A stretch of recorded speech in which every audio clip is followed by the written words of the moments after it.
حضرات عزیز وقار، پھر حضرت ابو ہریرہ رضی اللہ تعالیٰ عنہ روایت کرتے ہیں، حضور علیہ الصلوۃ والسلام نے ارشاد فرمایا، صحیح مسلم شریف جلد 1 صفحہ نمبر 199، میرے آقا علیہ الصلوۃ والسلام نے ارشاد فرمایا کہ مجھے 6 باتوں میں اللہ تبارک و تعالیٰ نے مجھے 6 باتوں میں انبیاء میں فضیلت دی۔ دیگر انبیاء میں اللہ تبارک و تعالیٰ نے مجھے 6 باتوں میں انبیاء پر فوقیت فضیلت عطا فرمائی۔ فرمایا پہلی بات کہ مجھے جوامع الکلم سے نوازا گیا۔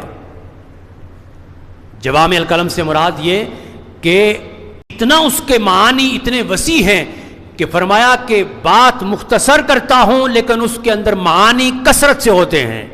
مجھے جوامع الکلم اللہ تبارک و تعالیٰ نے بنایا۔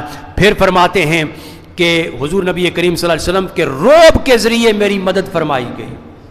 آقا علیہ الصلوۃ والسلام کا روب اتنا تھا کہ دیکھنے والا حضور علیہ الصلوۃ والسلام کو دیکھتا تو مرعوب ہو جاتا، اتنا حضور علیہ الصلوۃ والسلام کا روب ہوتا تھا۔ آپ دیکھتے ہیں بہت سارے آقا علیہ الصلوۃ والسلام کی امت کے اولیاء جو ہیں ان کو بھی اللہ تبارک و تعالیٰ نے کتنا روب بخشا، یعنی امت کے اولیاء کو اتنا روب بخشا کہ ان کے چہرے کو دیکھیں تو صحیح طریقے سے انسان کی نظر ٹک نہیں سکتی ہے، اتنا جلال اور اتنا روب ہوتا ہے۔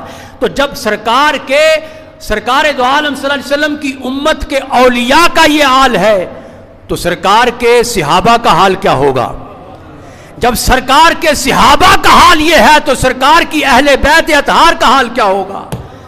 اگر سرکار کی اہل بیت اطہار کا یہ حال ہے تو سرکار دو عالم صلی اللہ علیہ وسلم کا حال کیا ہوگا؟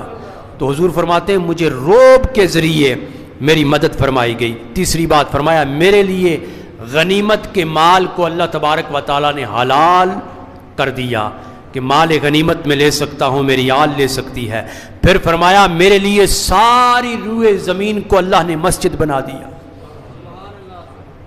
ہر نبی کو اللہ تبارک و تعالیٰ نے اپنی عبادت کا حکم دیا۔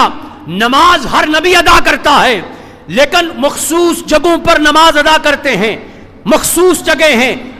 سرکار فرماتے ہیں اللہ تبارک و تعالیٰ نے میرے لیے اور میری امت کے لیے ساری روئے زمین کو مسجد بنا دیا۔ جہاں نماز پڑھیں گے مسجد ہے۔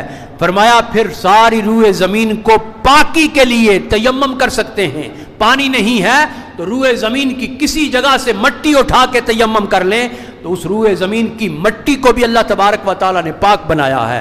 پھر سرکار فرماتے ہیں کہ مجھے تمام مخلوق کے لیے اللہ تبارک و تعالیٰ نے رسول بنا کے بھیجا ہے۔ ساری مخلوق کے لیے حضور رسول ہیں۔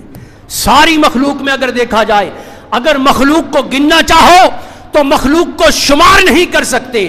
ارے صرف انسانوں کے لیے نبی نہیں ہے، صرف جنات کے لیے نبی نہیں ہے، صرف حیوانات کے لیے نبی نہیں ہے۔ میرے آقا معدنیات میں پتھروں کے لیے بھی نبی ہیں، درختوں کے لیے بھی نبی ہیں، چرندوں پرند کے لیے بھی نبی ہیں۔ تو گویا سرکار کائنات صلی اللہ علیہ وسلم اگر تمام جہانوں کے لیے رحمت ہیں تو تمام جہانوں کی مخلوقات کے لیے میرے مصطفیٰ کریم علیہ الصلوۃ والسلام نبی بھی بنا کر کے بھیجے گئے ہیں۔ پھر سرکار کائنات صلی اللہ علیہ وسلم ارشاد فرماتے ہیں کہ میری ذات سے انبیاء کا سلسلہ اللہ تبارک و تعالیٰ نے ختم کر دیا۔ چھٹی چیز کہ مجھے اللہ تبارک و تعالیٰ نے خاتم النبیین بنایا، گویا نبوت کا سلسلہ مجھ پر ختم ہو